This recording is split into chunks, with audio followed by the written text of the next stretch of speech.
What's a half pan? A full pan? What's the difference between watercolor tubes and watercolors in the pan? Today, I'm going to answer all these questions and probably a little bit more. If you've been around here for a hot minute, you know that I am obsessed with watercolor and equally obsessed with collecting watercolors. I mean, some people collect, figurines. Me? It's watercolor. And today is the day when I'm going to take out these old Holland watercolors and finally make a palette out of them. And you're coming along for the ride. Now you might be wondering, why do I need to know all this? I'll just pick a palette that you recommend, Christy, and just get on with life. But see, most aren't like me. Most don't literally have 100 palettes that they've collected over the last 20 years. Yeah, I am just that crazy. Most of you are going to choose one or two, and honestly, your perfect palette, it needs to suit your personality. And so I'm here today to help you figure out what your personality might be. Okay, this is a half pan. And this is its counterpart, the full pan, so you kind of see where the half and full come from. This is a tin travel palette. This is my palette, and it's travel because it folds up all neat and nice to a really small footprint. But when it's fully open, it actually has a ton of space. Now these come in a bunch of sizes. This one's 12 half pans. There's 24, 48, and there's palettes out there that hold even more. This is what we use at our Momental Design Studio where we make wedding invitations. It's called a Pike palette, and it's the first watercolor palette I was ever introduced to. And then you have these little round beauties. You're probably familiar with them. Super cheap, but super functional. Now, friends, this is literally just the tip of the painter's palette iceberg. Let me know if in a later video I should do a deeper dive on all this palette stuff. Head to comments with a yes, please, if you'd like to hear more. Now the big question, and I get this one pretty often. What's the difference between watercolor paint in a tube and watercolor paint in a pan?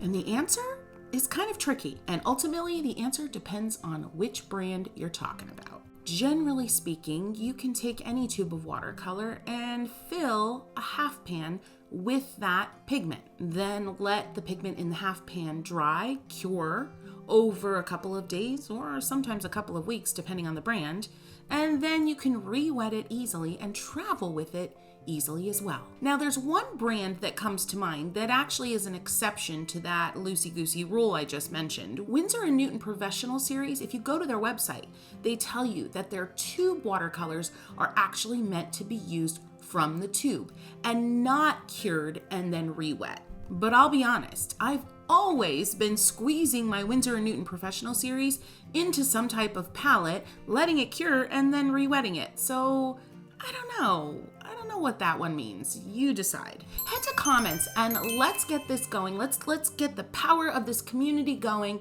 Tell me, are there any other brands of watercolors that you know that recommend using the tube paints only from the tube and not squeezing them into half pans? Now, this whole to squeeze or not to squeeze question, for me, is also a question of user experience and preference. Because you see, some manufacturers pre-make half pans. And I found that with certain manufacturers, the pre-made half pans just seem to function differently than if I had taken that same manufacturer's tube and made my own half pan. Almost like there's more fillers somehow in the pre-made half pans. Daniel Smith is one of those manufacturers. I typically won't purchase pre-made half pans from Daniel Smith because I just don't find that they re-wet or function like I would expect compared to squeezing them out of the tube and making my own half pans.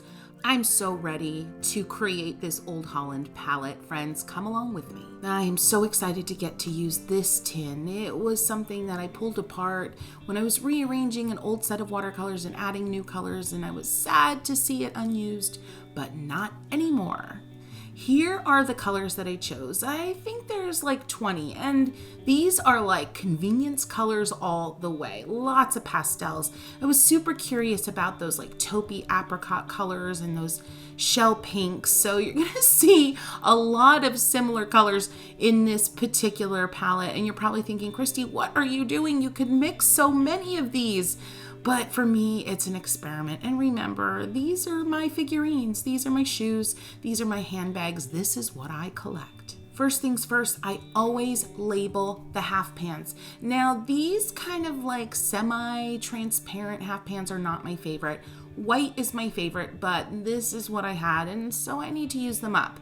So on one of the long edges, I will write the color name. On the other long edge, I will write the brand name. This process can get confusing, overwhelming, and messy, especially if you're making a large palette. I have 20 colors, and even with 20 colors, I really like to keep myself organized. So I lay out all my tubes, I then label everything all at once. I keep the labeled half pan by the tube, and so on to keep myself really organized. Now you're gonna pop a little magnet in there, and I'm asked all the time, do the magnets rust? Friends, I have used all different brands, whatever's the cheapest, whatever's on sale, and I have never had an issue with rusting whatsoever.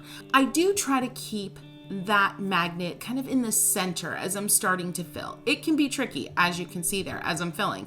It kind of shifts to one side. And I find that when everything's said and done, you just get a better connection between the half pan and the metal tin if that magnet is right in the center. Now you're ready to start filling, and just for me, I like to make sure I'm squeezing from the bottom of the tube, and you want to squeeze slowly because some paints are going to come out super watery, and you don't want to have a big old mess on your hands if you go in and squeeze too hard to begin with. Now take a toothpick, I'm using the end of a small brush, and you just want to swirl around and kind of zhuzh that paint. Make sure it's kind of getting into all the corners so you have a nice full pan.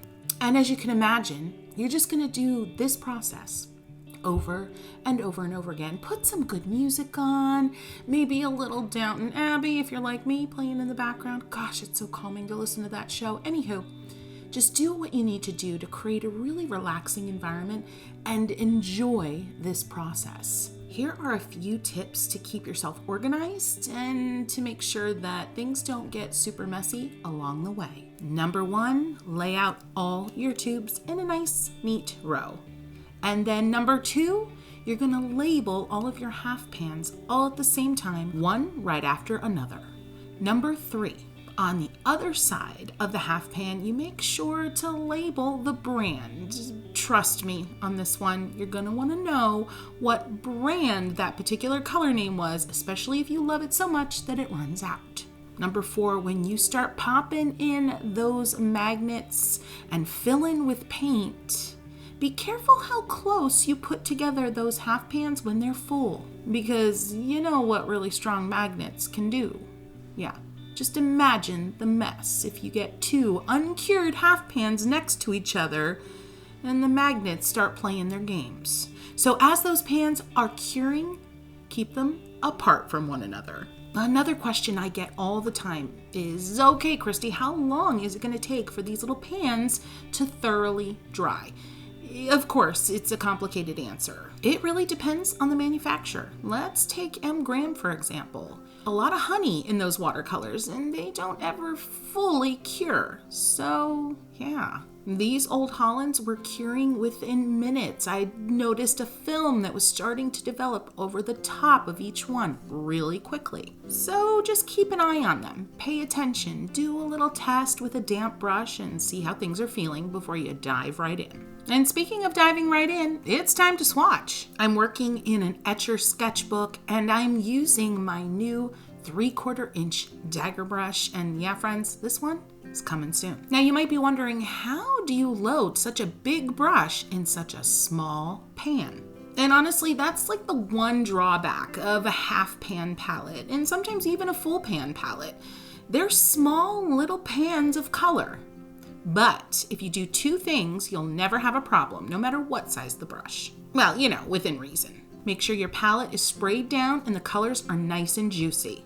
And make sure your brush is damp. That way, when you dip a damp brush into a juicy half pan of color, the pigment's gonna suck right up into that brush so easily, you'll have no issues. These colors are lovely. They're definitely understated. Those first few, the yellows and the apricots, lots of white in those, but honestly, I love it.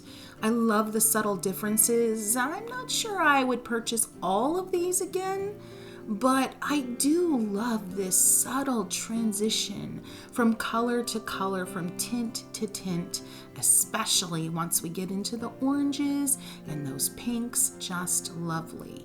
Slightly opaque, but super saturated. Now, I'm definitely going to need to play around with these more in a little bit of a in real life type of scenario, but I'm liking what I see so far. Oh, that violet raspberry color. I know I'm not calling out any names. I don't feel like it, friends. This is all just about experimenting and enjoying and discovering these colors. Maybe I'll list them below so you know exactly what I've been working with, but we'll see. That purple, that lavender. So good. I am partial to a color when it's applied in mass tone. It's super opaque and creamy and velvety, but then when it's washed down with clean water, it becomes crystal clear and sheer and lovely.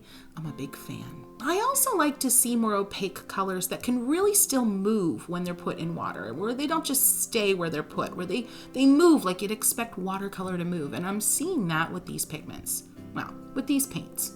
Oh, that green. That's gorgeous. It's my favorite. I don't even care what's coming next. I know that green is going to be my favorite. Oh, that limey green, yellowy moment is really nice too. Now, I could definitely see myself adding to this collection. Friends, head into comments now and let me know which of these is your favorite. Which pigment are you most excited about? Like, it was the green for me. Let me know what you think. And while you're at it, if you're having fun, go ahead and give this video a boop. That's a like. Now you're probably ready to choose your own vintage palette to get your own half pan palette going. And this video is going to help you out with all of that. Until next time, friends, I wish you lots of happy painting.